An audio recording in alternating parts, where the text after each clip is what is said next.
সরকার প্রধান বারবার স্মরণ করিয়ে দিচ্ছেন আগামী ফেব্রুয়ারি মাসেই জাতীয় নির্বাচন হবে, কিন্তু তার আগে এই উপদেষ্টারাই নির্বাচন করবেন, প্রধান উপদেষ্টা থাকবেন কি থাকছেন না তা নিয়ে আলোচনা যেমন আছে, এমন আছে হচ্ছে নির্বাচনকালীন সরকারের চেহারাটা কি একটু বদলে যাবে, সামরিক বাহিনীর ভূমিকাও বা কি হবে, অভ্যন্তরীণ নিরাপত্তার জন্য মাঠে থাকা সেনারা কবে নাগাদ ব্যারাকে ফিরবেন, জুলাই সনদ সংবিধানের পরিবর্তন হয়ে বা সংবিধান পরিবর্তন না হলেও চেহারাটা কি দাঁড়াবে, গণভোট হবে কি হবে না, এসব নিয়ে আলোচনা করার জন্য আজ আমাদের সঙ্গে রয়েছেন বাংলাদেশের প্রধান উপদেষ্টার প্রেস সচিব জনাব মোহাম্মদ শফিকুল আলম।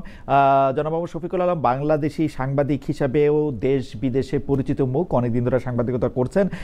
শফিক ভাই, আপনাকে আমাদের সঙ্গে পেয়ে আমরা আপনাকে কৃতজ্ঞতা, শুভেচ্ছা এবং আন্তরিক ধন্যবাদ দিতে চাই। Thank you. শফিক ভাই, প্রথম যেই প্রশ্নটা আপনাকে করতে চাই সেটা হচ্ছে যে সম্প্রতি মানবাধিকার বিষয়ক একটি অনুষ্ঠানে আপনি একটা বক্তব্য দিয়েছেন, সেখানে মানে আমরা খ্যাতিমান সাংবাদিক শফিকুল আলমকে বলতে শুনেছি যে বাংলাদেশে মানবাধিকার প্রতিবেদনের একটা বড় সমস্যা হলো পত্রিকাগুলোর রিপোর্টের উপর নির্ভর করা। আপনি তারপরে ব্যস্ততার জন্য চলে গেছেন বটে, কিন্তু আপনার এই বক্তব্যের উপর ভিত্তি করে আরেকজন মানে আমি বলবো যে মানবাধিকার মানে বেশ পরিচিত মানবাধিকার কর্মী, যিনি গুম সংক্রান্ত তদন্ত কমিশনের সদস্য জনাব নূর খান লিটন, আপনার বক্তব্য শুনে অসুস্থতার কথা বলেছেন। একইভাবে ডক্টর সাইমন পারভেজ, যিনি বিএনপি চেয়ারপারসনের ভারপ্রাপ্ত উপদেষ্টা, উনি বলেছেন যে একইভাবে শেখ হাসিনার সময়কার মানবাধিকার লঙ্ঘনের ঘটনাগুলো সংবাদের পত্রে প্রতিবেদন থেকে জানা গেছে। আমরা মাজুর আল মতিন, সুপ্রিম কোর্টের আইনজীবী, তিনি বলেছেন শফিক ভাই যে লেন্সে দেখলেন আসলে পৃথিবীকে, বাংলাদেশকে, আবু সাইদকে কিন্তু এই লেন্সেই পুলিশ দেখেছিল। জনাব শফিকুল আলম, আমি একটু আপনার মন্তব্য শুনতে চাই যে মানে আমরা সাংবাদিক শফিকুল আলম এবং মানে এটা পরিচয়টা আলাদা, কিন্তু আপনার চিন্তার ধারাতেও এটা পরিবর্তন নিয়ে এসছে কিনা আপনার? না না, আমি এই বিষয়টা নিয়ে আমি আগেও বলেছি, এটা এমন না যে এই গভর্নমেন্টের সময় আমি এই কথাটা বলেছি, এর আগেও আমার এইটা অবজারভেশন। আপনি যখন হিউম্যান রাইটস নিয়ে কাজ করবেন তখন শুধুমাত্র আপনি যদি পত্রিকার উপরে আপনি ট্রাস্ট করেন তাহলে আপনার যেটা হয় যে একটা ডিস্টর্টেড রিপোর্ট আসার সম্ভাবনা থাকে। কেন, পত্রিকার যারা সাংবাদিক তারা ডেডলাইন নিয়ে কাজ করে, মানে আজকের মধ্যে তার রিপোর্টটা দিতে হবে। তো ডেডলাইনের উপরে কাজ করলে যেটা হয় যে এতে আপনার ভুল ভ্রান্তি হওয়ার সম্ভাবনাটা অনেক বেশি থাকে। আর যারা হিউম্যান রাইটস নিয়ে কাজ করেন তার তো আর ডেডলাইন নিয়ে কাজ না। তো একটা মার্ডার, এই মার্ডারটা সে খুব অনেস্টলি এবং খুব ডিপলি সে ইনভেস্টিগেট করতে পারে। তো ফলে যেই জিনিসটা উনি পত্রিকা ডেইলি স্টার দেখে নিচ্ছেন বা ঢাকা ট্রিবিউন বা আমার দেশ থেকে নিচ্ছেন, সেই জিনিসটা উনি কিন্তু নিজে ইনভেস্টিগেট করতে পারেন। আমার ওইখানেই কথা যে আমি বলছিলাম যে আপনি নিজে আরেকটু টাকা খরচ করে ফান্ড মোবিলাইজ করে যেই সমস্ত হিউম্যান রাইটস এর যেগুলো ইনসিডেন্ট হচ্ছে, বড় বড় ইনসিডেন্ট, আপনি এটা নিজে ইনভেস্টিগেট করেন, দেখেন। কেননা আমরা অনেক ডিসক্রিপেন্সি পাচ্ছি। আপনার একটা উদাহরণ দেই, যে যারা মফস্বলের সাংবাদিক আছেন, হ্যাঁ, যারা ডিস্ট্রিক্ট করেসপন্ডেন্ট, তার কিন্তু আপনি ভালোই জানেন তার 10টা আইডেন্টিটি থাকে। হ্যাঁ, সে একই ধারে সে সাংবাদিক, একই ধারে সে পলিটিক্যাল পার্টির সে লিডার, একই সাথে সে স্কুলের টিচার, একই সাথে সে বিজনেসম্যান, একই সাথে সে নানাবিধ কালচারাল অর্গানাইজেশনে সে থাকে। যে যখন ওই সাংবাদিক ধরেন কোন রকমের কোনো টার্গেটের শিকার হন বা কোনো ধরনের আঘাতপ্রাপ্ত হন, কোনো কেউ যদি থ্রেট করেন, তো এইটাকে অনেকে যে এই সাংবাদিক থ্রেট পেয়েছেন। আসলে উনি কি সাংবাদিকতার জন্য থ্রেট পেলেন, নাকি উনি ওনার বিজনেস সংক্রান্ত কোনো কারণে থ্রেট পেলেন, বা ওনার ওই এর ফলে যেটা হয় যে আপনি দেখা যায় যে বাংলাদেশে একটা রিপোর্ট এসছে 496 জন সাংবাদিক থ্রেট পেয়েছে বা হ্যারাসমেন্ট করা হয়েছে বা থ্রেট পেয়েছেন। আমার কথা হলো এই যে এই জিনিসটা আপনি একটা সাংবাদিক, এই হিউম্যান রাইটস গ্রুপগুলোর উচিত প্রত্যেকটা মানে এটাকে থ্রেটটাকে বাছা, উনি কি কারণে ওনার প্রতি থ্রেটটা আসলো। না হলে হয় কি বাইরে একটা ডিস্টর্টেড পিকচার যায়, এই ডিস্টর্টেড পিকচার বাংলাদেশকে নিয়ে এক ধরনের বাজে একটা ইমপ্রেশন তৈরি হয়। এই কথা আপনি ঠিকই বলছেন যে কিন্তু আমরা কিন্তু যখন থেকে বাংলাদেশে মানবাধিকার সংস্থাগুলি কাজ করতে শুরু করছে তারপর থেকে কিন্তু এই অভিযোগ তাদের বিরুদ্ধে ছিল যে তারা শুধু সংবাদপত্রের প্রতিবেদনের উপর ডিপেন্ড করতেছে কিনা। কিন্তু আমরা কিন্তু এটা দেখছি যে প্রত্যেকটা মানবাধিকার সংস্থারই কিন্তু নিজস্ব রেপোর্টিয়ার আছেন বা নিজস্ব ফিল্ড ওয়ার্কার আছেন যারা এটা খোঁজ খবর নিয়ে থাকেন। তো আপনি যেরকমটা বলছেন যে হয়তো এটা খুব তাদের কম। হয়তো যেমন ধরেন না, তাদের এটা প্রাইমারি সোর্স অধিকার হয়তো নিউজ কিছু পেপার ভালো কাজ শফিক ভাই, করেছে, কিন্তু প্রাইমারি সোর্স হতো অধিকার কাজ করেছে, জি। আইন ও সালিশ কেন্দ্র বেশ কিছু কাজ করেছে, বাট ইনক্রিজিংলি আমরা ট্রেন্ড দেখছি, মেবি এখন গ্লোবাল ফান্ডিংটা কম, ফলে ইনক্রিজিংলি ট্রেন্ড আমরা দেখছি যে নিউজ পেপার, আপনি নিজেই দেখেন নিউজ পেপার 8টা নিউজ পেপার মনিটর করে এটা পাওয়া গেছে। এতে হয় কি মানে অ্যাকচুয়াল পিকচারটা আসে না, এটা আমি আমার অবজারভেশনটা দিয়েছি। কিন্তু মানে অনেকটা তো ডিপেন্ড করে হচ্ছে যে পারসেপশনের উপরও। আমরা যদি সাংবাদিকদের জায়গা থেকে আমরা ব্যাপারটা দেখি যে নিরপেক্ষভাবে, আমরা যদি বিচার কাজ বা অপরাধমূলক কাজগুলি আইন শৃঙ্খলা বাহিনীর জন্য বা আদালতের জন্য রেখে দেই, তাহলে কিন্তু আমরা দেখব কয়েকদিন আগে একটা প্রেস ক্লাবে আক্রান্ত লোকেরা যখন পুলিশের সাহায্য চেয়েছেন তাদেরকে জেলে পুরে দেওয়া হয়েছে। তাদের মধ্যে একজন সাংবাদিক রয়েছেন, একজন রাজনীতিবিদ রয়েছেন। এটা তো হয়েছে। বাংলাদেশের সাংবাদিকদের বিরুদ্ধে যাদের অভিযোগ করা হয়েছে তাদের 11 মাস, 11.5 মাস, 14 মাস, এখন 14 মাস, রাইট, তাদের জামিন হয় না। এটা তো হইতেছে তো শফিক ভাই। মানে আপনি পরিসংখ্যান এবং মানবাধিকার যদি আলাদা করে, সাংবাদিককে কি তার সাংবাদিকতার জন্যই কি অ্যারেস্ট হচ্ছে নাকি অন্য বিষয়ে অ্যারেস্ট হচ্ছেন, এটা তো পুলিশ বলবে। পুলিশের সেই ইখতিয়ার আছে এবং পুলিশ এটা নিয়ে অনেক বলছেও। আর কিছু কিছু কেস যেগুলো জামিনের আসছে, যে জামিন পাচ্ছেন না, বা কিছু কিছু ক্ষেত্রে অনেকের এগেনস্টে মার্ডার কেস দিয়েছেন। এবং আবারও বলি, এই কেসগুলো কিন্তু গভর্নমেন্ট দেননি, মার্ডার কেসগুলো বেশিরভাগই ইন্ডিভিজুয়াল যারা ভিকটিম তাদের ফ্যামিলি দিয়েছেন। তো সেইগুলো ক্ষেত্রে অনেকে জামিন পান নাই। সেই জন্য তো আমরা এই আইনের কিছু চেঞ্জ এনে 173 কি জন্য সিআরপিসির 173-এর আমরা আরেকটা সি বা 3 একটা ধারা যোগ করে এটা যাতে খুব দ্রুত ডিসপোজ অফ করা যায়। এবং এর জন্য আমার মনে হয় 40-50 জনের এটার ইনভেস্টিগেটিভ রিপোর্ট চলেও গেছে। এটা নিয়ে তো কাজ হচ্ছে না। কিন্তু জনাব শফিকুল আলম, আপনি মানে সাংবাদিকতায় আপনি কি করেছেন সেটা আমরা সবাই জানি, যে আপনি আসলে এই 3 দশকের সময় ধরে আপনি সাংবাদিকতা করছেন। এই সময়ের মধ্যে আপনি যদি বলেন যে সরকার মামলা দেয় নাই, সেইটা কি আমরা এটা নিতে পারবো? আমরা তো দেখতে পাচ্ছি যে সরকার যেইটা চাইতেছে, মানে সরকার যখন যা চাচ্ছে তার বিরুদ্ধে মামলাটা নেওয়া হচ্ছে বা মামলাটা থাকতেছে, কারণ অ্যাটর্নি জেনারেল অফিস থেকে না, এটা আমার মনে হয় আপনি আরো ইনভেস্টিগেট করেন। সাংবাদিকগুলোর বিরুদ্ধে যে মামলাগুলো হয়েছে সেখানে যদি সরকারের কোনো সম্পৃক্ততা পান আপনারা রিপোর্ট করেন। আমরা যেটা জানি যে জুলাই আগস্টে যারা খুন হয়েছেন, যাদের উপরে যাদেরকে গুলি করা হয়েছে, তাদের ফ্যামিলিগুলো এই মামলাগুলো করেছে। এবং এই ক্ষেত্রে আমি নিজে কিছু জিনিস আমার নিজে আমি যদি আপনার সাথে কথা বলা তো আনন্দদায়ক। আমি নিজে এখন যদি নাম বলি, যে ধরেন 71 টিভিতে কাজ করতেন শাকিল সাহেব বা তার স্ত্রী ফারজানা রূপা, তাদের 14 মাস বা 15 মাস ধরে তাদের বিরুদ্ধে মামলাটা কি হত্যা মামলা, খুনের মামলা? এটাকে আপনি দেখেন না, এটা তো এটাই তো বললাম যে ইন্ডিভিজুয়াল কেউ মামলাটা দিয়েছেন, আমরা তো দেই নাই, ইন্ডিভিজুয়াল দিয়েছে। আপনি জান মানে সরকারকে এতে প্রভাব বিস্তার করতেছে যাতে তাদের জামিন না হয়। বা কয়েকদিন আগে যে এই যে মঞ্জুরুল আলম পান্না বা ঢাকা বিশ্ববিদ্যালয়ের শিক্ষক হাফিজুর রহমান কার্জন, আপনার বন্ধুই হবেন হয়তো বা আপনার সমবয়সী আমাদের, তো কার্জন আমার বন্ধু না, কার্জনের বিষয়ে আমি অত ভালো জানি না। আচ্ছা, উনি জানি যে উনি বিশ্ববিদ্যালয়ের শিক্ষক, আগের গভর্নমেন্টের খুব ক্লোজ ছিলেন, এটা জানি। মানে আগের গভর্নমেন্টের ক্লোজ ছিলেন, সে ঠিক আছে, মানে সেটা তো আর মানে তার বিরুদ্ধে প্রসিডিংস এর কারণ হইতে পারে না। বাট আমরা তো এটা বলছিও না। তার বিরুদ্ধে পুলিশ যেটা ইনভেস্টিগেট করে যেটা পেয়েছে সে অনুযায়ী তারা চার্জ এনেছে। ওকে, মানে সে অনুযায়ী তারা আপনি মনে করছেন সরকারের মধ্যে থেকে কোনো মানে প্রভাব বিস্তার করা বা আদালত মানে কে বলে দেওয়া, সেটা আপনি আমাদের মাননীয় ল অ্যাডভাইজারকে জিজ্ঞেস করেন, বা যারা কোর্ট সংক্রান্ত যারা দেখেন ওনারা। আমি সুপার জানি এগুলো বিষয়ে সরকার ইনফ্লুয়েন্স করে না।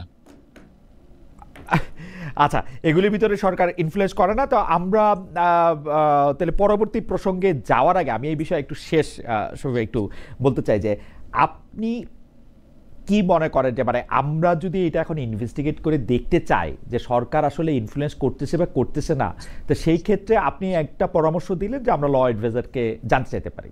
তো ল অ্যাডভাইজার কাছে জানতে চাইলে ল অ্যাডভাইজার বলতেছেন যে না, এটা করতেছেন না। কিন্তু আমরা মানে আর কি করতে পারি? আপনি আমাদেরকে একটু বলবেন যে এটার মধ্যে থেকে আমরা কি ইনভেস্টিগেট করলে বা কি করলে আমরা জানতে পারবো। কারণ আমি আমি আমি আমার জায়গাটা বলি, কারণ আমি দেখতেছি কোর্ট জামিন দিতেছে না, যেখানে জামিন পাওয়া তার অধিকার।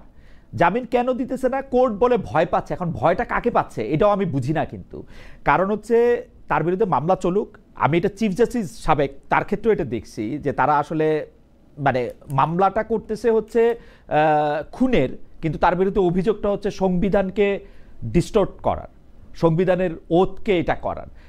আমরা কি করতে পারি এটা যদি একটু বলতেন, যে মানে এইটার মধ্যে থেকে ইনভেস্টিগেশনটা কি করব? মানে আমরা তো আর জজ সাহেবকে গিয়ে জিজ্ঞেস করতে পারি না যে আপনি এটা কিসের জন্য দিতেছেন না, আমরা এটা আদালতে বসে থেকে শুনতেছি যে না, একটা একটা মানুষ একটা যদি তার বিরুদ্ধে অনেকগুলো অভিযোগ থাকে, অনেকগুলো কারণেই তো কোর্ট জামিন না দিতে পারেন। এটা কোর্ট আপনাদেরকে বলবে, বা আমি তো বললাম এটা ল মিনিস্ট্রি বলবে। ওকে, এটা ল মিনিস্ট্রি বলবে। ওকে, আমরা গত কয়েক মাস ধরেই সরকার প্রধান ডক্টর ইউনূসের মুখ থেকে সরাসরি, কখনো আবার আপনার কাছ থেকেও শুনছি যে আগামী ফেব্রুয়ারি মাসেই জাতীয় নির্বাচন হবে। কেউ কেউ বলতেছে যে নির্বাচনকালীন সরকারের চেহারাটা পাল্টে যেতে পারে, উপদেষ্টাটা কমতে পারে, বাড়তে পারে। এ ব্যাপারে কি আপনার কাছে কোনো তথ্য আছে, বা আপনি আমাদেরকে কোনো তথ্য নিশ্চয়ই আছে, মানে আপনি শেয়ার করতে পারবেন কিনা যে উপদেষ্টা পরিষদে একটা পরিবর্তন আসতে পারে কিনা? আমি যতটুক জানি যে নির্বাচন ফেব্রুয়ারির 15 তারিখের মধ্যেই হবে, এটা এক। দ্বিতীয় হচ্ছে যে নির্বাচনকালীন গভর্নমেন্ট বলে কিছু নাই, ইন্টারিম গভর্নমেন্টই এতে থাকবে। এবং সোফার আমি যেটা জানি যে কোনো ধরনের চেঞ্জ আমি দেখছি না যে আসছে। কেউ কেউ এই অভিযোগ করছেন যে এই উপদেষ্টা পরিষদের মধ্যে আসলে ওরকম ফিটনেসের অভাব রয়েছে যে যারা এই ইলেকশনকালীন একটা সময় সামাল দিতে পারবেন। কেউ কেউ আবার এটা বলছেন, আপনি জানেন যে আপনি যাকে ভবিষ্যতের প্রধানমন্ত্রী হিসেবে দেখতে চেয়েছেন, যে শেষ জনাব নাহিদ ইসলাম বলেছেন যে এই উপদেষ্টা পরিষদের আসলে সেফ এক্সিট নিয়ে কথা বলেছেন। তিনি বলেছেন যে তার দল থেকে এটা বলা হয়েছে কয়েকজন উপদেষ্টার ব্যাপারে ফাঁস করা হবে অনেক গোপন কিছু। আপনি এইটাকে কি হয় দেখতেছেন, যে উপদেষ্টা পরিষদের বিরুদ্ধে একটা অনাস্থা কিনা রাজনৈতিক মহলগুলিতে? না, আমরা তো দেখছি যে তাদের সাথে আমাদের খুবই গভীর সুসম্পর্ক আছে। পলিটিক্যাল আপনি যদি রেসে থাকেন, অনেক ধরনের তো কথা অনেকে বলেন। তো আর আমি মনে করি আমাদের government so far they did an excellent job, এবং প্রত্যেক ইন্টারিম গভর্নমেন্টের প্রত্যেক অ্যাডভাইজারই ভালো কাজ করেছেন। না হলে আপনি যেটাকে চ্যালেঞ্জ ভাবতেছেন ইলেকশন, আমরা মনে করি এর চেয়েও বড় চ্যালেঞ্জ আমরা গত 15 মাসে উত্তরণ করে এসেছি। এর চেয়ে বড় চ্যালেঞ্জ ছিল পোস্ট অগাস্ট 5 এর পরে যে সিচুয়েশনকে সামাল দেওয়া, ল অ্যান্ড অর্ডার সিচুয়েশনকে সামাল দেওয়া, পিস অ্যান্ড স্টেবিলিটিকে রেস্টোর করা, এবং ইকোনমি যে ভঙ্গুর একটা ইকোনমি আমরা ইনহেরিট করেছি সেটাকে আরো একটা বেটার জায়গায় নিয়ে যাওয়া, ইকোনমি রিকভারি করা, এবং এই কাজগুলো, তারপরে ট্রায়ালের কাজগুলো করে আমার মনে হয় যে ইলেকশনটা খুব যে ম্যাসিভলি বিগ একটা কাজ, তার চেয়ে বড় কাজ আমরা গত 15 মাসে আমরা অলরেডি করেছি। তো ইলেকশন, হ্যাঁ ইলেকশনে আমাদের প্রস্তুতি আছে, ইলেকশন কমিশন প্রস্তুতি নিচ্ছে, এই গভর্নমেন্ট প্রস্তুতি নিচ্ছে। আমি অন্তত বলতে পারি যে আমি গত 1-1.5 মাসে আমি অনেকগুলো মিটিং এ ছিলাম যেখানে ইলেকশনের প্রস্তুতির কথা হয়েছে, কি কি প্রস্তুতি নিচ্ছি সেগুলো আসছে।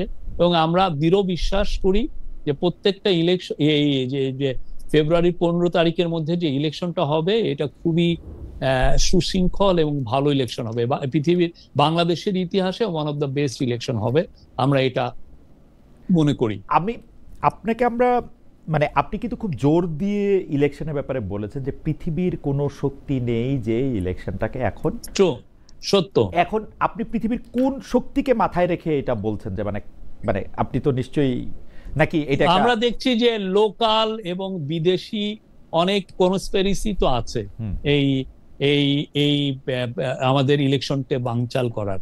তো আমরা দৃঢ় বিশ্বাসী যে এই ধরনের কোনো কনস্পিরেসি কাজ করবে না, এবং সেটার জন্য আমরা যথেষ্ট প্রস্তুত আছি এই কনস্পিরেসিকে কমব্যাট করার জন্য। আপনি এই সরকারের সবচেয়ে বড় কাজগুলির কথা বলতে গিয়ে আপনি পিস এন্ড স্টেবিলিটির কথা বলছিলেন, আপনি ভঙ্গুর অর্থনীতিকে ঠিক করার কথা বলছিলেন, কিন্তু সেগুলি কি মানে আরো খারাপ হতে পারতের জায়গা থেকে আপনি বলতেছেন, নাকি সত্যি সত্যি একটু ভালো হয়েছে? কারণ পিস এন্ড স্টেবিলিটির কথা বলতে গিয়ে সরকার ছাড়া বাকি সবাই মানে এক ধরনের, মানে সরকারে যারা আছেন তারাও আসলে এক ধরনের নেতিবাচক কথা মাঝে মাঝে বলেন, আর বাকি সবাই তো বলেনি। আপনি এটাকে আসলে কিভাবে দেখেন? খোদ উপদেষ্টাদের মধ্যেও আমরা অনেক সময় অনেকগুলি বিষয়, আমি আপনি চাইলে কোটও করতে পারি যে অনেকগুলি বিষয়, যেমন উপদেষ্টা পরিষদের একজন বলেছেন যে আমরা মার্কিন যুক্তরাষ্ট্রের সাথে কিসের বিনিময়ে কি পেলাম এটা আমাদের সবার জানা উচিত। ভয়ঙ্কর কথা। পররাষ্ট্র উপদেষ্টাদের মধ্যে একবার বলেছেন যে আমরা এখানে একটা করিডোর দেওয়ার কথা ভাবছি, পরে বলা হচ্ছে যে এটা দেওয়া হচ্ছে না। আপনি জানেন এরগুলা। আপনার কাছে কি মনে হয় যে সত্যি সত্যি পিস এন্ড স্টেবিলিটির দিক থেকে যখন 1, 5, 7, 10 বছর পরে দেখা হবে, তখন কি এইটা ভাবা হবে যে শেখ হাসিনা যাওয়ার পরে যে ক্যাওস লাগার কথা ছিল সেইটা আপনারা কম লাগতে দিছেন, কিন্তু স্টেবিলিটি আসছে, সেটা কি আসলে বলা যাবে পিস এন্ড স্টেবিলিটির জায়গা থেকে? হ্যাঁ, আমরা মনে করি গত 15 মাস বাংলাদেশ যথেষ্ট স্টেবল ছিল এবং পিসফুল অ্যাটমসফিয়ার ছিল। আমরা ল অ্যান্ড অর্ডার যে ধরনের পত্রিকাগুলো যা বলে তার চেয়ে অনেক অনেক বেটার ছিল। আমরা এই জন্য প্রতিনিয়ত আমরা স্ট্যাটিস্টিক্স দিচ্ছি, ল অ্যান্ড ক্রাইমের ফিগার দিচ্ছি, এবং আমরা এটা মানে খুবই এভিডেন্ট যে আমাদের সিচুয়েশনটা কোথায় আছে। এবং আমরা গত বছরগুলোর সাথে যখন তুলনা করি, প্রত্যেকটা ক্রাইম, আপনি যদি মার্ডারের ফিগার দেখেন বা অন্যান্য গ্রেভ ক্রাইম যেগুলো গ্রাভিয়াস ক্রাইম, সেগুলোর ফিগার দেখেন, খুব যে বেশি হেরফের হয়েছে তা না, দু একটা জায়গায় বেড়েছে। ওয়ান অফ দ্য রিজন বাড়ার একটা কারণ হচ্ছে যে এখন কেউ ভয় পাচ্ছে না। আগে তো আওয়ামী লীগের এগেনস্টে কেউ কেসই দিতে পারতেন না। আওয়ামী লীগের এক মেম্বার বা একজন ইউপি চেয়ারম্যান উনি রেপ করলে ওর এগেনস্টে কেস হয়েছে, আমার তো মনে পড়ে। তো ঠিক তেমনি এই গভর্নমেন্টের সময় সবাই নির্বিঘ্নে তাদের কেসগুলো ফাইল করতে পারছেন, এবং আমরা মনে করি যে পিস এন্ড স্ট্যাবিলিটি ছিল। আর ইকোনমি, যদি আপনি ওয়ার্ল্ড ব্যাংক আর IMF এর রিপোর্ট গুলো পড়েন না, তাহলেই দেখবেন যে ইকোনমি কোথায়। আমরা ইকোনমি, এই যে কোভিড উত্তর যে বাংলাদেশের ইকোনমি এবং হাসিনা যে চুরি চামারির যে ইকোনমি রেখে গেছিলেন, সেই জায়গা থেকে আমরা উত্তর করছি। ফলে ওয়ার্ল্ড ব্যাংক এবার বলছে, আপনি এই যে অর্থ বছর শুরু হলো জুলাই মাস থেকে, সেই জুলাই মাস থেকে আগামী বছরের জুনের মধ্যে সে বলতেছে যে আমাদের পোভার্টি রেট কমে আর 2%-এর মতো কমবে। সেটা আবার ওই আগে তো 20%-এর নিচেই ছিল, 20%-এর উপরে উঠেছিল, এটা আবার 20%-এর নিচে নেমে 19%-এ আসবে। আর আপনি এক্সপোর্টের ফিগার দেখেন, গত বছর পুরো একটা বছর এক্সপোর্ট প্রায় 9% বেড়েছে।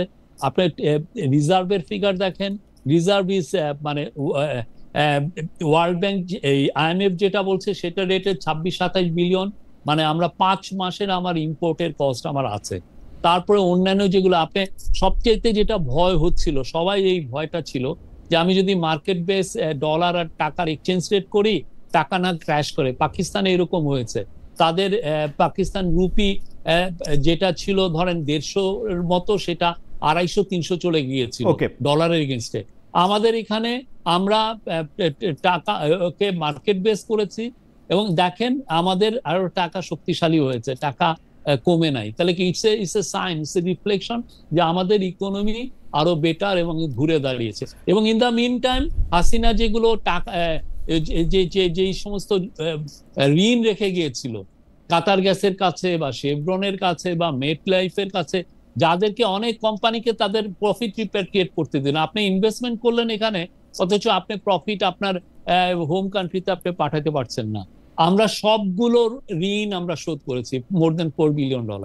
তা আপনি যে, আমরা তো এটা দেখা কোয়াইট এভিডেন্ট যে আমাদের ইকোনমি কোথায় যাচ্ছে। আচ্ছা, আমি কয়েকটা বিষয় শুধু আপনার একটু দৃষ্টি আকর্ষণ করি। সেইটার ক্ষেত্রে আপনি প্রথমে মামলা মোকদ্দমার কথা বলেছেন। মামলা মোকদ্দমার ক্ষেত্রে আপনি এটা ঠিকই বলেছেন, আওয়ামী লীগের আমলে অনেকে ভয়ে মামলা দিতে যায় নাই, কিন্তু মামলার সংখ্যা এবং ঘটনার সংখ্যা যদি আমরা পরস্পর দুটি বছরের তুলনা করি, তাহলে কিন্তু আমরা দেখবো আওয়ামী লীগের আমলে আমরাই বলেছি যে অনেকগুলি ভুয়া মামলা দেওয়া হয়েছিল পলিটিক্যাল কারণে, পলিটিক্যাল রিজনে। বিএনপি জামায়াতের অন্যান্য সদস্যদের বিরুদ্ধে শত শত লক্ষ লক্ষ হাজার হাজার মামলা দেওয়া হয়েছিল, সেই মামলাগুলি এখন না থাকার কথা। তাহলে মামলার সংখ্যা যে এবার বাড়তেছে সেটা একটা অ্যালার্মিং। আপনি বলতেছেন যে ওয়ার্ল্ড ব্যাংক এবং IMF এর রিপোর্টের কথা, ওয়ার্ল্ড ব্যাংক এবং IMF রিপোর্টের আপনি যে জায়গাগুলি শুনিয়েছেন সেই জায়গাগুলি ছাড়াও আরও অনেকগুলি জায়গা থেকে এগুলি আসলে ব্যাখ্যা করা যায়। খোদ বিনিয়োগ বোর্ডের নির্বাহী চেয়ারম্যান জনাব আশিককেও বারবার বলছেন যে বিনিয়োগ যে বাড়ছে না সেটা পলিটিক্যাল ইনস্টেবিলিটি, এবং এই গভর্নমেন্ট যেহেতু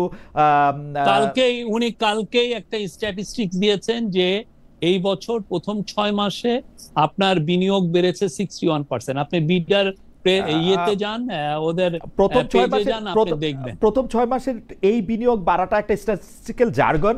এটা নিয়ে আমি আপনার সাথে পরে কথা বলবো। আপনি স্ট্যাটিস্টিক্যাল লোক, আপনি দেখেন এক্সপোর্টের যে ফিগার আপনি বাড়ার কথা আপনি বলেছেন, রিজার্ভের কথা যদি আমি একটা বলি, যে রিজার্ভ আপনি বলছেন আওয়ামী লীগের এত লুটপাটতন্ত্রের এগেনস্টেও আওয়ামী লীগ আসলে $20 বিলিয়ন রিজার্ভ রেখে গিয়েছিল, সেটা থেকে এটা বেড়েছে $6 বিলিয়ন।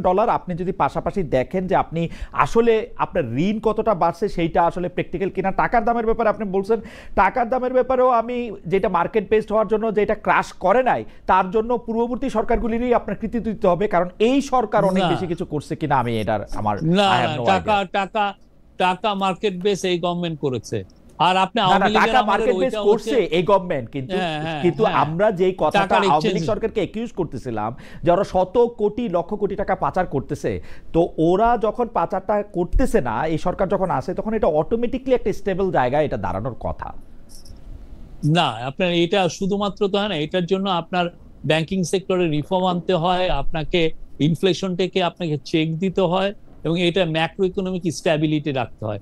এটা ছাড়া আপনার এটা অনেক সময় এটা ব্যাকফায়ার করে, এবং অনেকে ভয় পায় যে যদি আপনি মার্কেট বেস করেন, আপনার টাকা এমন ভ্যালু এত ডিটোরিয়েট করে, পুরো দেখা গেল যে আপনার টাকা এখন 121 টাকা আছে, দেখা গেল 250 টাকা হয়েছে। 250 যদি হয় সে, হ্যাঁ, তো এই জায়গাটা আমরা আর হচ্ছে, আর আওয়ামী লীগ যে রিজার্ভ সেটা তো একটা জাস্ট একটা ম্যানুপুলেশন।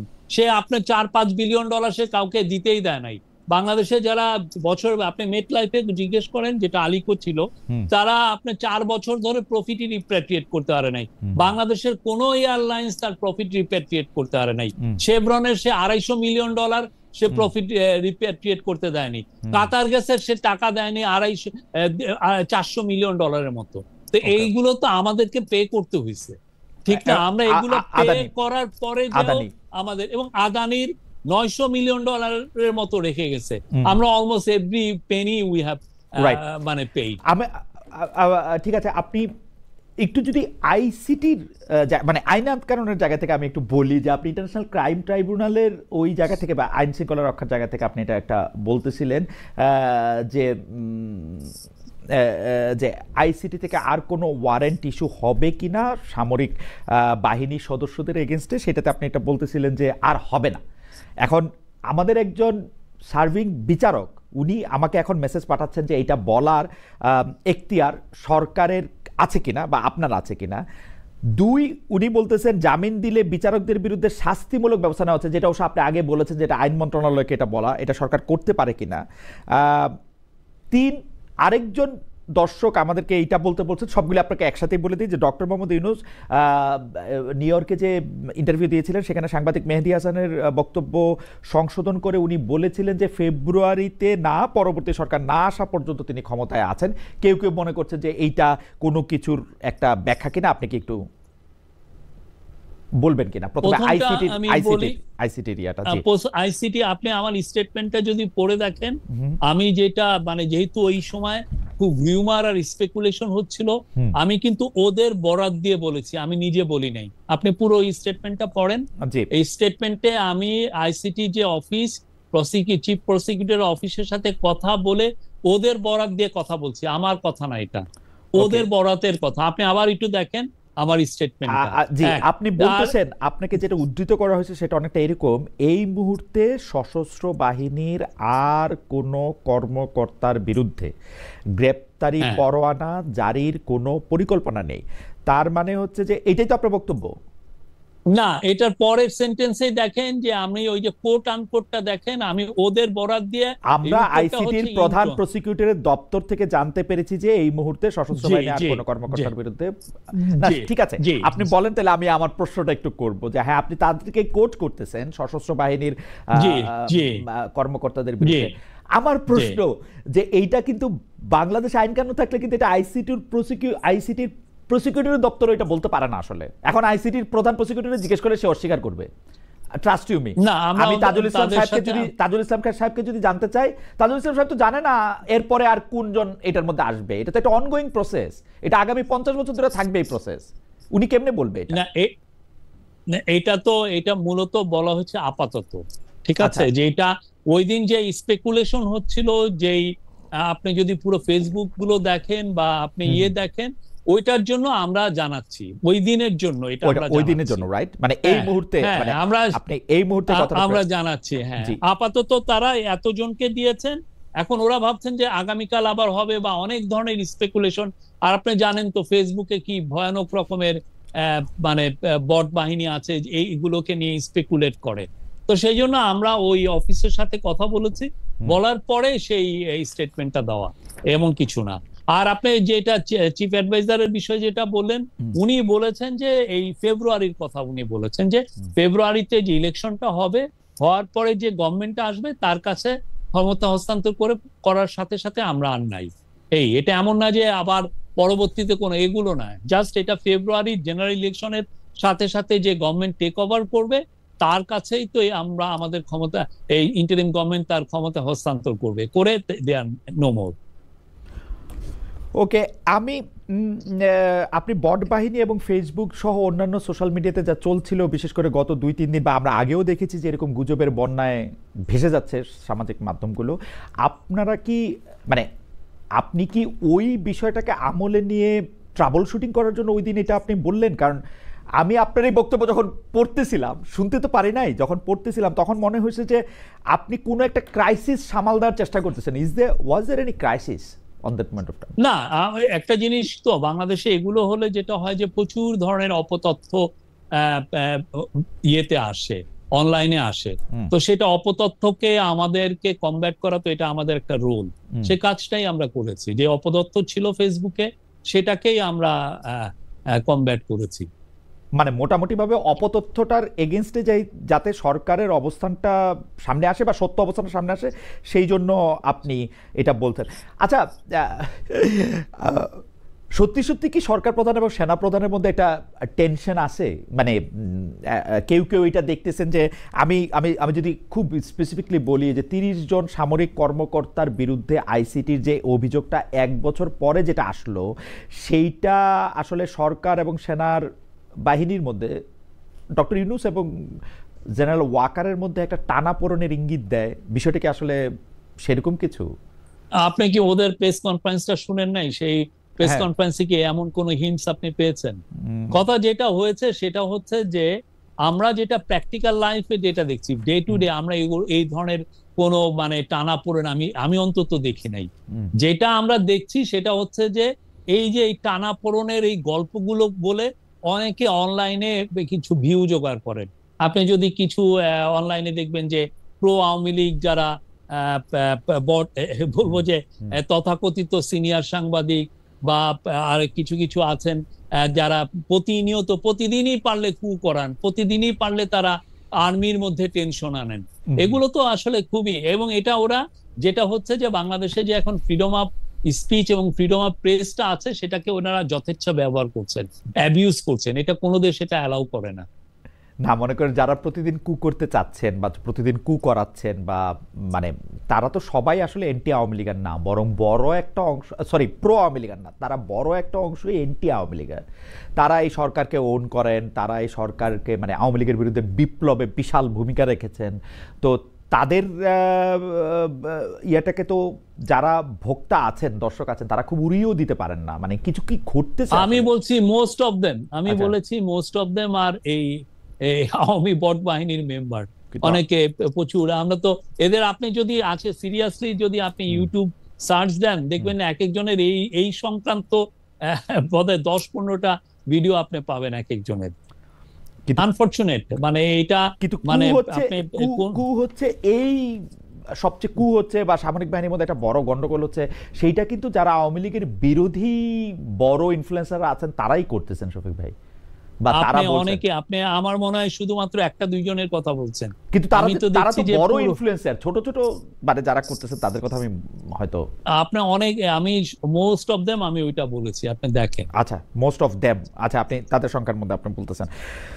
ওকে, আমি আরেকটা প্রসঙ্গে আসি, সেটা হচ্ছে যে এই আওয়ামী লীগ নেতা, সাবেক এমপি, সাবেক মন্ত্রী জনাব সাবের হোসেন চৌধুরীর সাথে ঢাকার মানে 3 কূটনীতিক, মানে ঢাকায় অবস্থানরত 3 বিদেশি রাষ্ট্রের রাষ্ট্রদূতরা বৈঠক করেছেন এবং সেই বৈঠক একটা বিশেষ উদ্দেশ্য নেওয়া হইতেছে এরকম বলা হচ্ছে। আপনার কাছ থেকে একটু আমরা শুনি যে মানে অনেকে বলছেন যে এর মাধ্যমে একটা ভালো আওয়ামী লীগ তৈরি করে আওয়ামী লীগের একটা প্রত্যাবর্তনের রাস্তা সুগম করা হচ্ছে। আপনি কিভাবে দেখতেছেন এটা?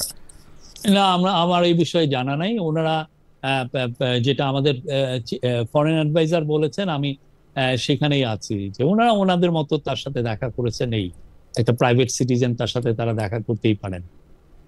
আচ্ছা, এইটাকে আপনি প্রাইভেট সিটিজেনের সাথে দেখা করার চেয়ে বেশি আপনি বলতে চান না? হ্যাঁ। আচ্ছা শফিক না ভাই, না, এটা এমন কিছু তো না। আচ্ছা শফিক এমন ভাই, কিছু না। আর আওয়ামী লীগ, জি বলেন। শফিক ভাই, মানে আমার ধারণা আপনিও বারবার আপনার ফেসবুক পোস্ট সহ অন্যান্য কিছু যেহেতু আমি অনেক লক্ষ্য করি যে আপনি তো আসলে হয় সাংবাদিকতায় ফিরবেন অথবা সাংবাদিকতার শিক্ষকতায় ফিরবেন, মানে আমি জানি না মানে কোনটা আপনি করবেন বা দুইটাই আপনি করবেন কিনা।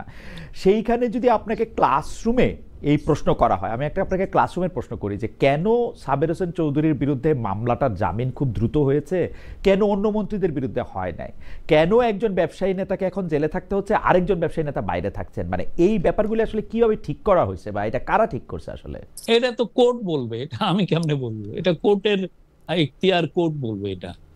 এই মামলাগুলির ব্যাপারে কি ক্যাবিনেটে আলোচনা হয় বা সরকার প্রধান আপনাদেরকে কিছু ব্রিফ করেন যে বা আমরা কিছু জানতে পারি যে আমি এখানে পিক এন্ড চুজ, এই পিক এন্ড চুজটা কেন হচ্ছে? আমি একটা ক্যাবিনেট মিটিং ছাড়া আমি সবগুলো ক্যাবিনেট মিটিং এ ছিলাম, এই ধরনের কোনো আলোচনা আমি ক্যাবিনেটে শুনি নাই। আচ্ছা, কেউ কোর্টের যেগুলো এখতিয়ার সেগুলো নিয়ে ক্যাবিনেটে আলাপ হয়নি। একটা কথা এখন বারবার হচ্ছে যে উপদেষ্টাদের সেফ এক্সিট, যে কথাটা আমরা একটু তুলেছিলাম, এইটা সাবেক উপদেষ্টা জনাব নাহিদ ইসলামও বলেছেন। এমনকি মাহফুজ আলমের উপর আক্রমণের ক্ষেত্রে তাকে আসলে আক্রমণের মুখে ঠেলে দেওয়া হয়েছে, এই অভিযোগও করা হয়েছিল।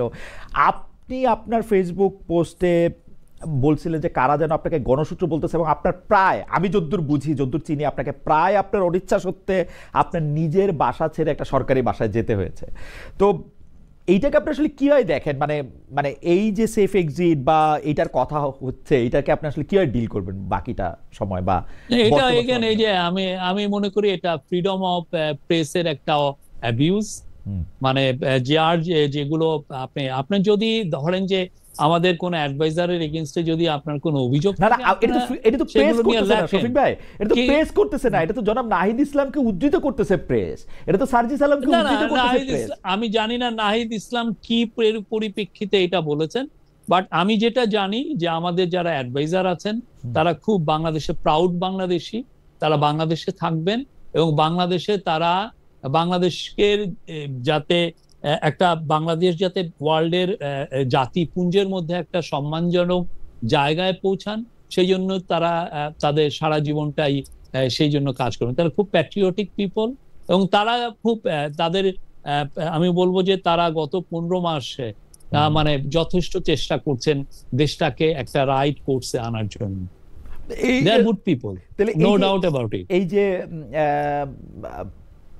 জামাতের নেতা জনাব তাহের, বিএনপির একজন মানে চেয়ারপারসনের সাথে উনি হয়তো কাজ করছেন কোনো সময়, উনি স্পেসিফিক 8 জন উপদেষ্টার কথা বলেছেন।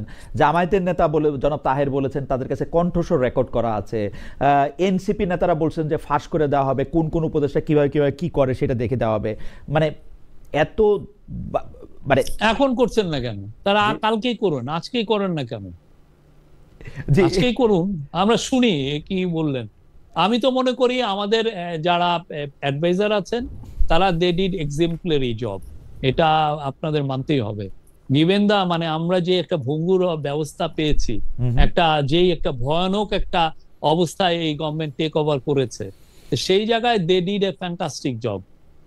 আপনি আজকে হয়তো তাদের মূল্যায়ন করছেন না, বাট আমি বলবো যে history will be kind to them.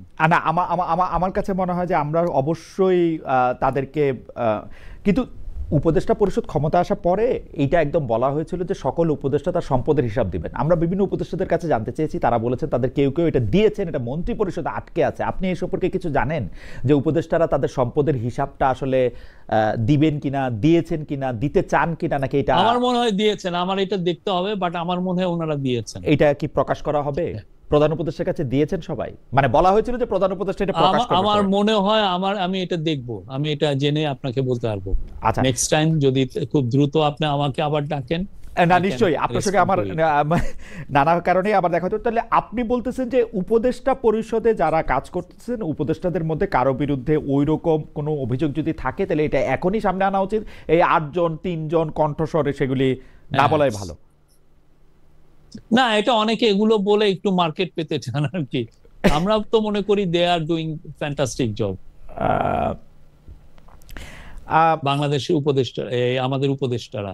আচ্ছা, একটা তো আছে যে মানে আমি বললাম যে কিছু উপদেষ্টা দায়িত্ব পালনে অনীহা দেখাচ্ছেন, কারো অভিযোগ কিছু উপদেষ্টা আখের গুছিয়েছেন এরকম অভিযোগ। জামাতের গুরুত্বপূর্ণ নেতার কথা বললাম যে তিনি জনাব তাহের, অন্তর্বর্তীকালীন সরকার কোন ষড়যন্ত্রে লিপ্ত সেটা তাদের কাছে নাম কণ্ঠ রেকর্ড আছে। বিএনপি থেকে আর বিএনপি তো ছাত্র নেতৃত্ব থাকা আশা উপদেষ্টাদের বিষয়ে কয়েক মাস ধরেই অভিযোগ করেছে তাদের নিরপেক্ষতা নিয়ে, নিরাপত্তা উপদেষ্টা পদেও তারা দাবি করেছিল। এই এই এই এই সময়ে মানে আপনাদের কাছ থেকে যেহেতু বা আপনার কাছ থেকে আমি এটা জানতে চাই যে মাননীয় প্রেস সচিবের কাছ থেকে যে আপনারা কোনো একটা স্টেটমেন্ট বা মানে এরকম কিছু ইস্যু করবেন কিনা যে আসলে এই জায়গাগুলিতে কি করা উচিত বা এরকম কোনো বাস্তব ভিত্তি আছে কিনা কোনো কিছুর, মানে আপনারা কি না যেটার বাস্তব ভিত্তি নাই সেটা নিয়ে আমরা স্টেটমেন্ট দিব কেন? না আপনারা তো গুজবকে, আমরা তো মনে করি আমাদের cabinet they are doing great job. ক্যাবিনেটের যারা মেম্বার আছেন, ইন্টারিম গভর্নমেন্টের যারা অ্যাডভাইজার আছেন তারা খুবই ভালো কাজ করছেন। এবং আপনারা যদি মনে করেন যে না ওনারা ভালো কাজ করছেন না, তাহলে যেটা করা যায় যে আপনারা তাদের কাজগুলো নিয়ে দেখেন, ইনভেস্টিগেট করেন। এটা নিয়ে আপনি একজন না 5, 6, 7, 8, 10 জন সাংবাদিককে নিয়োজিত করেন যে তার বিষয়ে জানার বিষয়ে, আপনারা তাদের বিষয়ে জানেন, রিপোর্ট করেন। আমরা তো কোনো নিউজে তো বাধা দিচ্ছি না যে না এর বিষয়ে আমি স্টেটমেন্টের কথাটা কেন বললাম, গুজব না ছড়ানোর জন্য বা মিথ্যাকে কমব্যাট করার জন্য আপনারা কিন্তু তথ্য দিয়েছেন, কিন্তু উপদেষ্টাদের বিরুদ্ধে একের পর এক অভিযোগের ক্ষেত্রে আমরা স্পেশালি আপনাকে বেশি একটা আমি এটাকে কথা বলতেই শুনি নাই। আপনি যদিও অন্যান্য বিষয় নিয়ে কথা বলেন কিন্তু এইটা নিয়ে প্রেসকে মানে আপনি অ্যাড্রেস করতে না, এটা নিয়ে আসলে বেশি এগুলো বললে হয় কি এটা আরো কেউ এটাকে আরো বলা হয় যে তাকে আরো আমরা প্রমোট করছি, এই টাইপের একটা আমরা এটাকে সিরিয়াসলি নিচ্ছি না, সেই জন্য আমরা এই বিষয়ে কোনো স্টেটমেন্ট দেওয়ার কোনো পক্ষপাতী নেই। পরবর্তী প্রসঙ্গে যাওয়ার আগে আমরা আপনাকে উদ্ধৃত করে দর্শকদের কাছ থেকে একটা মতামত জানতে চেয়েছিলাম যে আগামী 50 বছরেও আওয়ামী লীগের ফেরার সুযোগ দেখা যাচ্ছে না। এই এক সাক্ষাৎকারে প্রধান উপদেষ্টা প্রেস সচিব জনাব মোহাম্মদ শফিকুল আলম কথা বলেছিলেন। প্রিয় দর্শক, একথা সঠিক বলে মনে করেন কিনা? খুবই ইন্টারেস্টিং। শতকরা 50% দর্শক এটাকে সঠিক মনে করেন, শতকরা 50% দর্শক এটাকে সঠিক না মনে করেন। 23,000 দর্শক এখানে ভোট দিয়েছেন, মানে একদমই 50-50। ইন্টারেস্টিং। এইটা খুবই মানে আমাদের মানে আমার মনে পড়ে না মানে এই জরিপের ক্ষেত্রে একদম এরকম কাটা 50-50 হয়েছে কিনা, এটা আমার আর কখনো মনে হয় না। আমি জানি না, মানে এটা একটু ইন্টারেস্টিং। আচ্ছা, জুলাই ঘোষণাপত্র বা জুলাই সনদ, যেটাকে জুলাই ঘোষণাপত্র বলা হচ্ছে, সেইটা নিয়ে একটু আপনার কাছে জানতে চাইবো যে প্রধান উপদেষ্টা যখন জাতির সামনে জুলাই ঘোষণাপত্র তুলে ধরেন সে সময় আমরা বিএনপিকে মানে ঘোষণাপত্রের জায়গাটা তুলে ধরছেন তখন বিএনপিকে সবচেয়ে বেশি সন্তুষ্ট দেখছি, আপনাদের পাশে দেখছি। জামায়াতে নিয়ে সতর্ক মন্তব্য করেছিল। এনসিপির কয়েকজন নেতা মানে এখানে উপস্থিত থাকবেন না, কক্সবাজার চলে যাবেন, এটা নিয়ে অনেক রকম চিন্তা ভাবনা করছেন। কিন্তু এখন যে জুলাই সনদটা যে ঘোষণা করা হবে, মানে আজকে 16 তারিখ, আগামীকালই 17 তারিখ আসলে, মানে এখন আমরা শুধু বিএনপিকেই একটু রাজি, একটু খুশি দেখছি, অন্যরা কিন্তু একটু সতর্ক মনোভাব পোষণ করতেছেন। বিশেষ করে এনসিপি বলতেছেন তারা যাবেনই না। আপনারা এটাকে আসলে কিভাবে দেখেন? এবং এনসিপি যেই কথাটা বলতেছে সেটা ইন্টারেস্টিং। তারা বলতেছে যেই জুলাই সনদপত্রের কোনো মানে নাই, মানে যে ঘটনা কোনো মানে নাই, সেইটা দিয়ে তারা কি করবে? আপনার কাছে এটার মানে কতটা? না, আপনার কালকে জাতীয় সংসদের দক্ষিণ প্লাজায় যে অনুষ্ঠান হবে তা অতক্ষণ পর্যন্ত ওয়েট করেন, দেখবেন।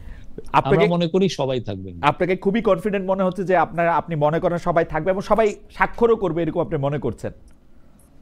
আপনি কালকে পর্যন্ত ওয়েট করেন, দেখেন। আপনাকে এই প্রশ্নে আপনাকে মানে খুবই আমরা মনে হচ্ছে যে আপনি জানেন আমাদের থেকে বেশি। আমরা চাইবো যে এটা একটা ইতিবাচক কেই হোক, কিন্তু সবাই থাকবে বা কালকে পর্যন্ত ওয়েট করলে এটা বোঝা যাবে। আমি যদি আপনাকে আরেকটু ছোট করে জানতে চাই যে এই কিছু কিছু ব্যাপারে যে মারাত্মক অনৈক্য ছিল, যে এখন করা হবে নাকি পরবর্তী সরকার এসে করবে, এগুলি কি সব ঠিকঠাক হয়েছে? মানে মানে এগুলির ব্যাপারে কি আমরা খুব বেশি অনৈক্য আসলে দেখি নাই। আপনি আপনি তো নিজে মানে ল, যখন প্রথম আলোতে ছিলেন আমার মনে আছে আপনি ল বিট যে আলাদা একটা বড় বিট হয়, আপনি বোধহয় ওইটা স্ট্যাবলিশ করেছিলেন।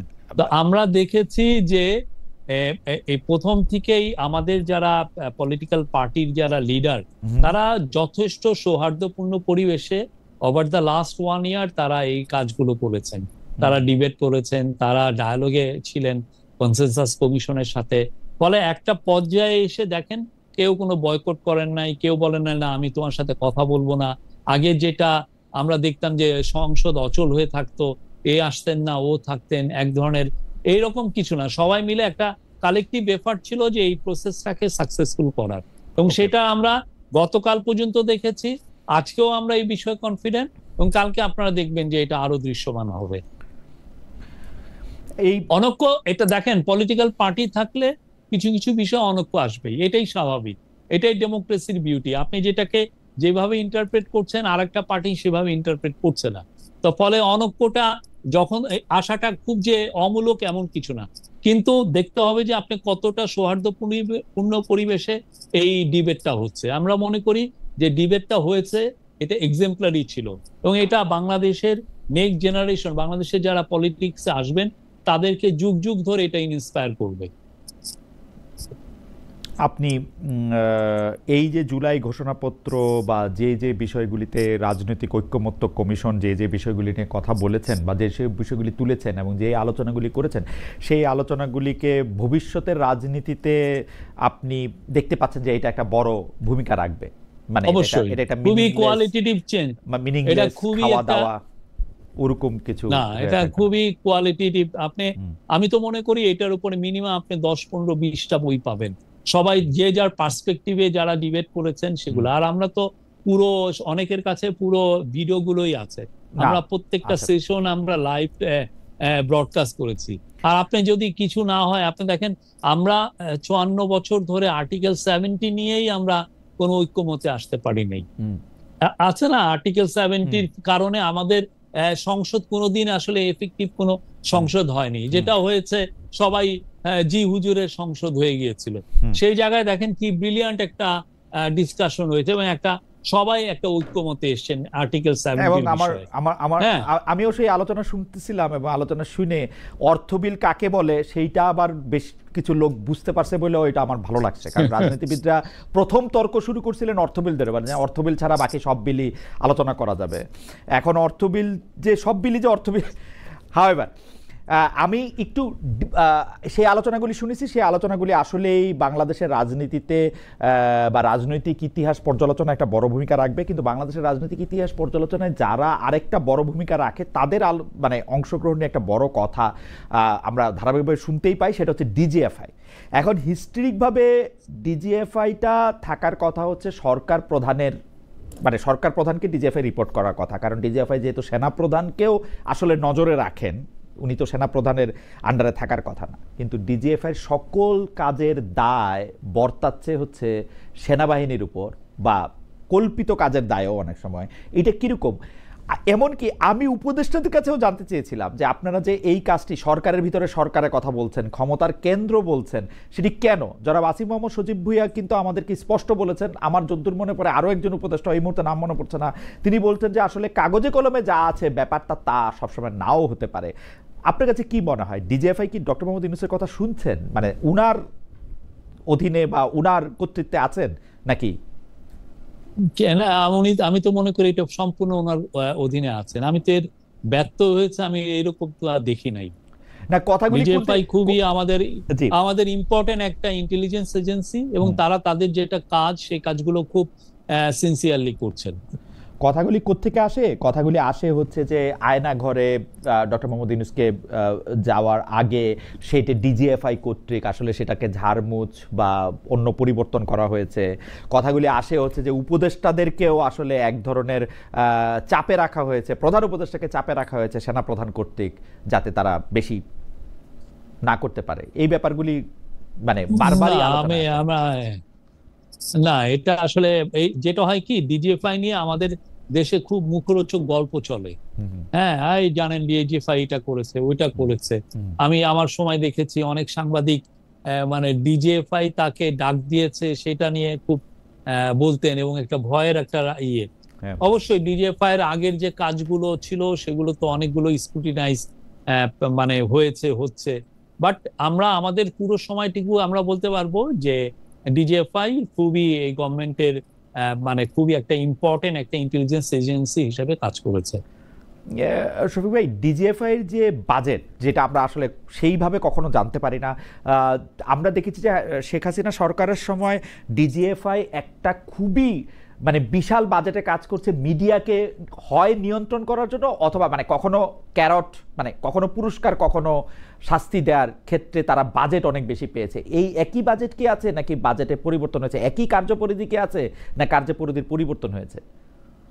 না, আমাদের ডিজিএফআই এর বিষয়ে আমরা ওই আপনি যে স্টেটমেন্টটা একটু আগে পড়লেন সেখানে আপনি দেখবেন যে আমরা কিন্তু বলছি যে ডিজিএফআই এর যে ফোকাসটা, এটা যাতে আরো বেশি এক্সটার্নাল আমাদের যে রিস্ক গুলো আছে, এক্সটার্নাল আমাদের যে ধরনের ইন্টেলিজেন্স গ্যাদারিং করতে হয়, হ্যাঁ, আপনি সেই গ্যাদারিংটা যাতে আরো বেটার ওয়েতে করা যায়, এখানে যেন ফোকাসটা যাতে বেশি থাকে, সেটার বিষয়ে এই গভর্নমেন্ট খুব বেশি করে নজর দিচ্ছে।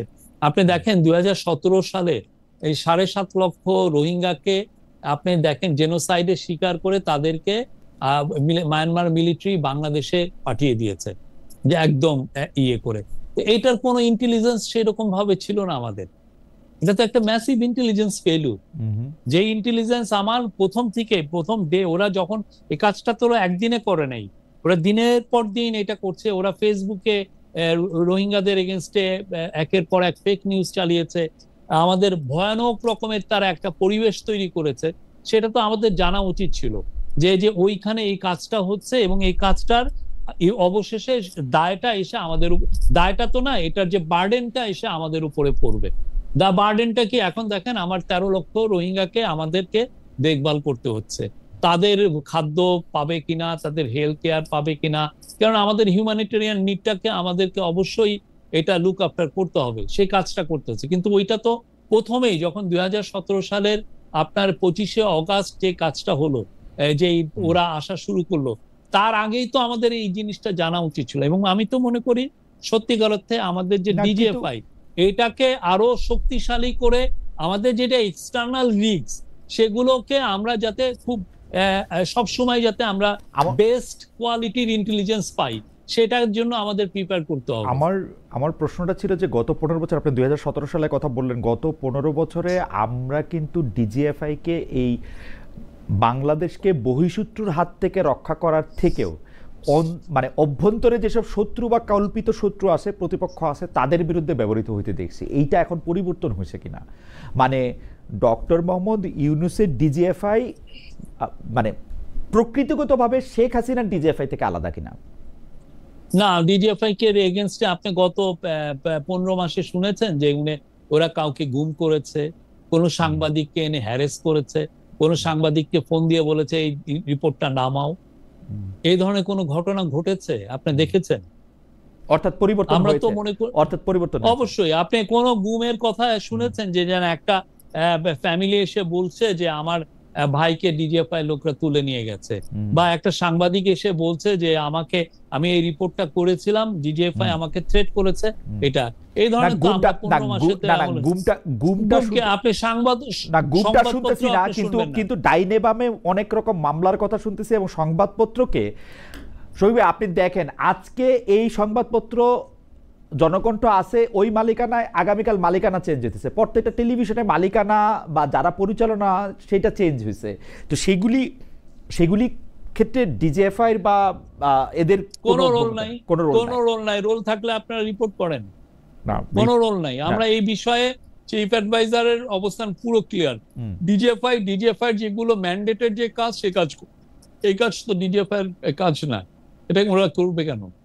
আচ্ছা শফিক ভাই, আমরা এই ডিজিএফআই এর রোলের জায়গা থেকে বা সংবাদ মাধ্যম নিয়ন্ত্রণের জায়গা থেকে আমরা দেখতে পাচ্ছি যে দুইজনকে, মানে যারা এনসিপির নেতা বা তরুণ নেতা বা তাদেরকে দুইটা টেলিভিশন দেওয়া হয়েছে, টেলিভিশন আরও 200টা দেওয়া হোক, আমার কোনো আপত্তি নাই, কিন্তু সেইটার ক্ষেত্রে কি কোনো স্পেশাল কোনো কিছু কি ছিল? যেমন ধরা যাক শফিক ভাই, আমি যদি বাংলাদেশে একটা টেলিভিশনের লাইসেন্স পেতে ডক্টর মোহাম্মদ ইউনূস সরকারের কাছে আবেদন করি, আমার পাওয়ার সম্ভাবনা কতটুকু, বা আমাকে কিসের মধ্যে দিয়ে যাইতে হবে? কোনো আলাদা মানে মানে আমাকে আপনার খুব প্রিয় হইতে হবে, মানে কি করতে হবে আমার? আমার মনে হয় যে এটার ব্যাপারে তথ্য মন্ত্রণালয়ের যিনি ইনচার্জে যিনি বা আছেন, এনসিপি তে জয়েন করতে হবে কিছু একটা ওরকম কিছু না? তথ্য অ্যাডভাইজার এই বিষয়ে স্পষ্ট বলেছেন, আপনি ওনার বক্তব্যটা দেখলেই পাবেন। হ্যাঁ, আমার মনে হয় যে আমাদের আরো অনেক বেশি লাইসেন্স দেওয়া উচিত, এবং অবশ্যই এটা নিয়মের মধ্যেই। এই অনেক বিষয় আপনি দেখেন যে আগেকার যে আপনি যদি কামাল আহমেদের যে মিডিয়া কমিশন রিপোর্ট দেখবেন যে আগে এমন কাউকে নেই, কৃষক লীগের লিডারকে দেওয়া হয়েছে, মৎস্য লীগের লিডারকে দেওয়া হয়েছে, এবং অনেকে আবেদনে বলেওছেন যে আমি আওয়ামী লীগের প্রচারণা করব, সেই জন্য আমাকে দিতে হবে, বা আমি বঙ্গবন্ধুর যেই চেতনার কথা বলবো, অতএব আমাকে দিন।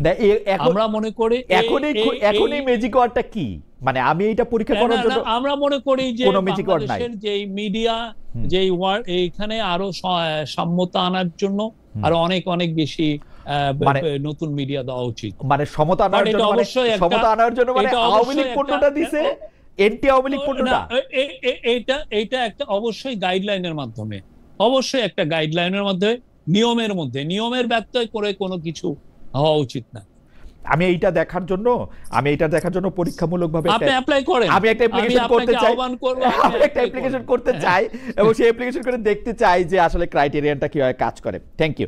আমরা আমরা আমরা না, এটা আপনি অবশ্য, আমি এটা অস্বীকার করতে পারবো না, যেটা আপনি আগেও আমাকে বলেছেন যে মানে এইটা মানে, কিন্তু এটা দেখা উচিত। আচ্ছা, আমি প্রধান উপদেষ্টার বিদেশ সফর নিয়ে মনে হয় আপনি সব মানে মানে অনেকগুলি প্রশ্নের জবাব আপনাকে নানা সময় আপনাকে দিতে হয়েছে। সর্বশেষ যে রোম সফর, প্রধান উপদেষ্টা যে রোম সফর, সেটা নিয়ে বিবিসি বাংলাতেও আমি শিরোনামটা দেখতেছিলাম যে প্রধান উপদেষ্টার রোম সফর নিয়ে প্রশ্ন উঠছে কেন। মানে আমরা কিন্তু ডক্টর ইউনূসকে দেখেছি যে সরকার প্রধান হওয়ার আগেও তিনি বিভিন্ন গুরুত্বপূর্ণ সারা বিশ্বব্যাপী যেগুলি গ্লোবাল ইভেন্ট, সেগুলিতে তিনি যোগ দিতে গিয়েছেন। কিন্তু এইবার ডক্টর ইউনূসের ইতালি সরকারের কেউ স্বাগত জানায় নাই। অন্যদিকে আপনার ফেসবুকে পোস্ট দিয়ে বাসসের ভুল ধরিয়ে বলতে হচ্ছে ইতালির প্রধানমন্ত্রী ও প্রধান উপদেষ্টা বৈঠক করবে, এমন কথা কোথাও বলেননি। এগুলি কেন হচ্ছে? মানে মানে আপনি কি একটু বলবেন যে মানে ডক্টর মোহাম্মদ ইউনূসের প্রোফাইল কি সরকার প্রধান হওয়ার পর একটু নেমে গেছে নাকি? মানে না, এটা এই যে ট্যুরগুলো হলো, এগুলো খুবই ক্রুশিয়াল ছিল আমাদের জন্য, খুব দরকার। এটা বাংলাদেশের যে সারা পৃথিবীতে যে আমাদের যে প্রেস্টিজের যে অধপতন হয়েছিল সেটাকে পুনরুদ্ধারের জন্য, এবং আমাদের যে গভর্নমেন্ট এবং আমাদের যে একটা রিভলিউশন হলো তার জন্য, যে আমাদের সাপোর্টের জন্য, আমরা সহযোগিতার জন্য আমাদের অনেক চিফ অ্যাডভাইজার অনেকগুলো ট্যুর করেছেন। মোট আমি মনে হয় 14টার মতো বা 15টার মতো 14টা ট্যুর করেছেন, এবং এটা আমি বলি যে রাষ্ট্রপ্রধান হিসাবে এটা খুব যে বেশি আমি এটা মনে করি না।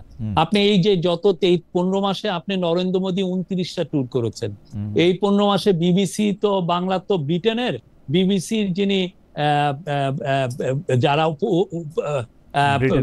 অথরিটি, হ্যাঁ, ব্রিটেনের প্রাইম মিনিস্টার 31টা ট্যুর করেছেন এই সময়ে। তো এগুলো তো মানে এটা একটা পার্ট অফ ইওর জব। আপনার ফরেন পলিসি পুরো পৃথিবীতে আসলে লিড করে ওই দেশের সরকার প্রধান, এবং উনি ওই কাজগুলো করছেন।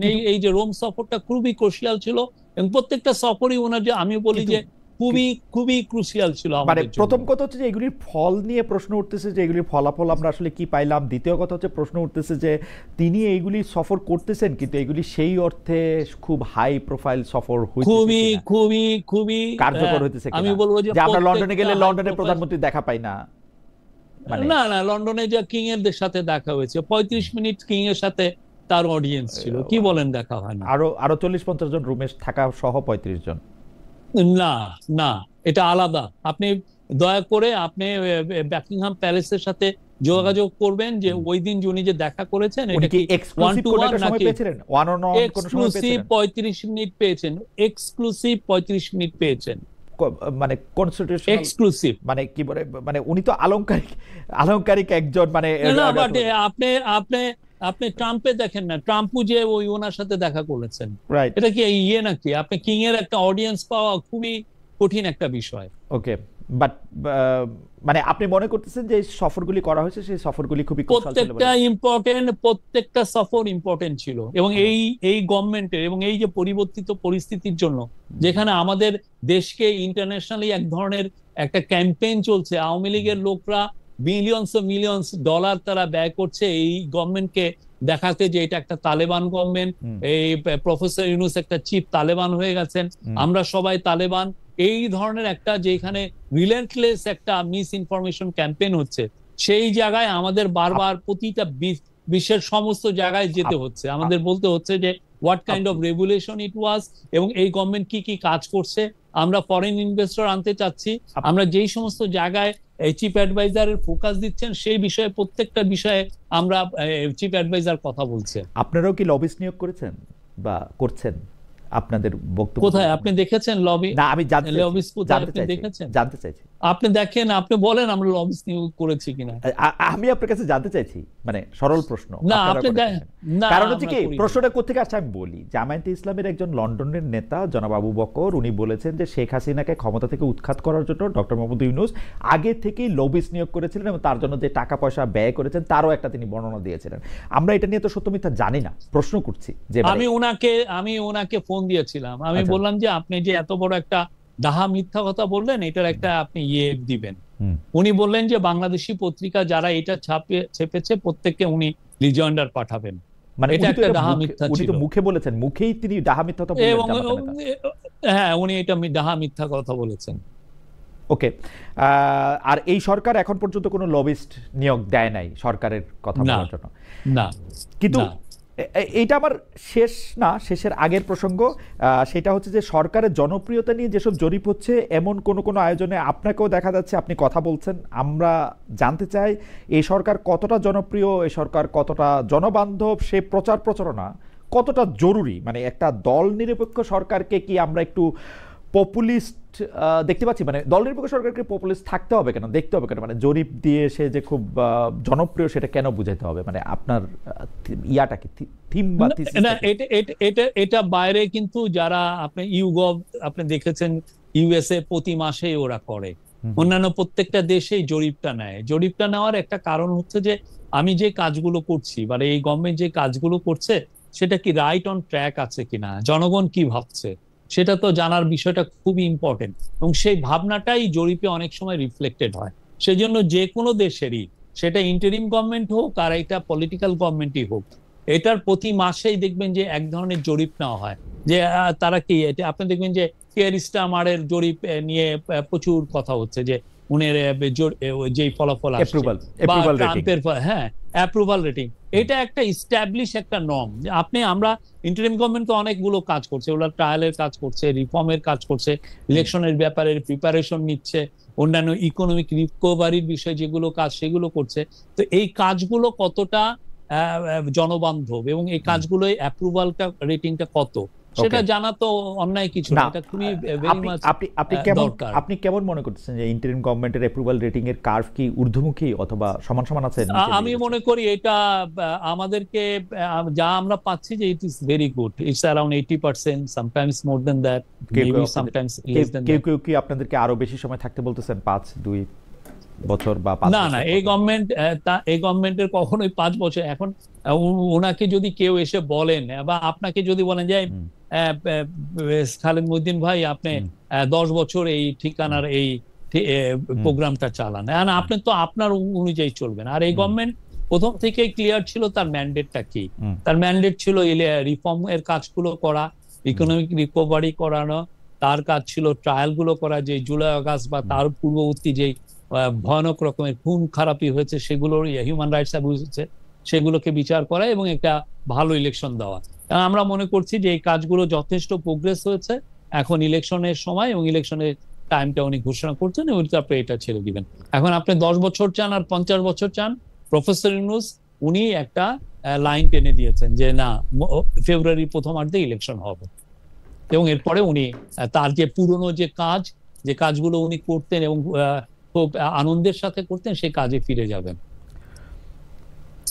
শেষ প্রশ্ন, জাতীয় নির্বাচনের পর নতুন যে সরকার আসবে, যদি প্রস্তাব দেওয়া হয়, তাদের প্রেস উইং এর দায়িত্ব আপনি নেবেন কিনা? তারা যদি একটা কন্টিনিউশন চান, এই দায়িত্ব থেকে, মানে আমি একটু করে জানতে চেয়েছিলাম, এই দায়িত্ব থেকে সাংবাদিকতায় ফিরবেন কিনা, দলীয় রাজনীতিতে যোগদান করবেন এমন কোনো ইচ্ছে আপনার রয়েছে কিনা? কেউ কেউ বলছেন যে আপনি হয়তো রাজনীতিও করতে পারেন ফুল টাইম। না, আমি প্রচুর গ্রামে যাই, গ্রামে গেলে ওই ছবিগুলো আবার আমি পোস্ট করে, মানুষ ভাবতেছে যে আমি বুঝি আমার পপুলারিটি টেস্ট করতেছি। তা না, আমি অনেক বছর ধরেই গ্রামে যাই, আর আমার পলিটিক্সে জয়েন করারও কোনো ইচ্ছা নাই। আর এই পরবর্তী গভর্নমেন্ট আমাকে যদি এটাও আমার মনে হয় না আমি করব, কেননা আমার যেটা প্ল্যান হচ্ছে আমি জার্নালিজমে ফেরা। এটা অনেক সময় কষ্টসাধ্য হবে, বাট আমার চেষ্টা, আমি সত্যিকার অর্থে লেখা, আপনি বিদেশি সংস্থায় যাবেন, দেশি সংস্থায়, এটা ঠিক করেন? না, আমি চাবো যে দেশি সংস্থা। আর আমার খুব বাংলা জার্নালিজম করার ইচ্ছা, সারা জীবন আমি ইংরেজি জার্নালিজম। আপনার কি ব্রডকাস্ট করার ইচ্ছা আছে? ব্রডকাস্ট, যে আমাকে ভালো প্রস্তাব দিবে, আমার টাকা, আমি আপনাকে অনেক ভালো প্রস্তাব দিতে চাই, আমাকে এই সরকারি টেলিভিশন দিলে। আমার যে টাকা দিবে, লেটস মেক এ ডিল, ইনশাআল্লাহ আসি আপনার সাথে। ওকে, শফিক, আপনাকে অনেক ধন্যবাদ। আমরা অনেকগুলি বিষয় নিয়ে আপনার সাথে অনেকগুলি বিষয় প্রশ্ন করলাম এবং জানতে চেষ্টা করলাম। অনেক দর্শক আমাদের সঙ্গে ছিলেন।